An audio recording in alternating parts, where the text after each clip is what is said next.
আবু সাইদ হত্যা মামলায় 2 পুলিশ সদস্যের মৃত্যুদণ্ড, 28 জনের বিভিন্ন মেয়াদে কারাদণ্ড।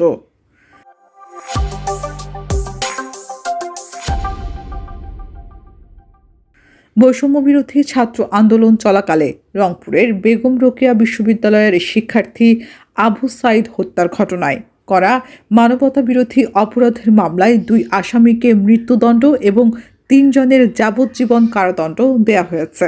বাকিদের বিভিন্ন মেয়াদে সাজা দেয়া হয়েছে। বৃহস্পতিবার 9 এপ্রিল বিচারপতি নজরুল ইসলাম চৌধুরীর নেতৃত্বাধীন আন্তর্জাতিক অপরাধ ট্রাইব্যুনাল 2 এই রায় ঘোষণা করে।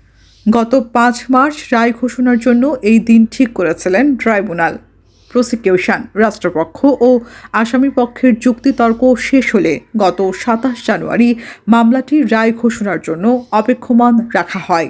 জুলাই আন্দোলনের প্রথম শহীদ আবু সাইদ হত্যার ঘটনায় করা এই মামলার তদন্ত প্রতিবেদন প্রসিকিউশনের কাছে জমা দেওয়া হয় গত বছরের 26 জুন। প্রসিকিউশন পরে ট্রাইব্যুনালে অভিযোগ জমা দেয়। ট্রাইব্যুনাল তা আমলে নেন 30 জন। এই মামলায় 30 জন আসামির মধ্যে গ্রেপ্তার হয়ে কারাগারে রয়েছেন 6 জন। তারা হলেন এসআই আমির হোসেন, কনস্টেবল সুজন চন্দ্র রায়, বেরবির প্রক্টর শরীফুল ইসলাম, তৎকালীন বেরবি শাখা ছাত্রলীগের সাধারণ সম্পাদক ইমরান চৌধুরী আকাশ, বেরবির সহকারী রেজিস্ট্রার রাফিউল হাসান রাসেল ও কর্মচারী আনোয়ার পারভেজ আপেল, বেরবির সাবেক উপাচার্য মোহাম্মদ হাসিবুর রশিদ সহ বাকি 24 জন এখনও পলাতক। গত বছরের 6 আগস্ট 30 আসামির বিরুদ্ধে অভিযোগ গঠন করা হয়। 27 আগস্ট সূচনা বক্তব্যের মধ্য দিয়ে এই মামলায় আনুষ্ঠানিক বিচার শুরু হয়।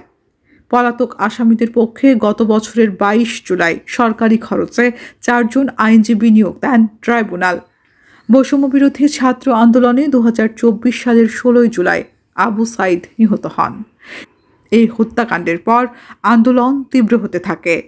এরই ধারাবাহিকতায় ওই বছরের 5 আগস্ট ছাত্র জনতার অভ্যুত্থানে ক্ষমতাচ্যুত হয় আওয়ামী লীগ সরকার।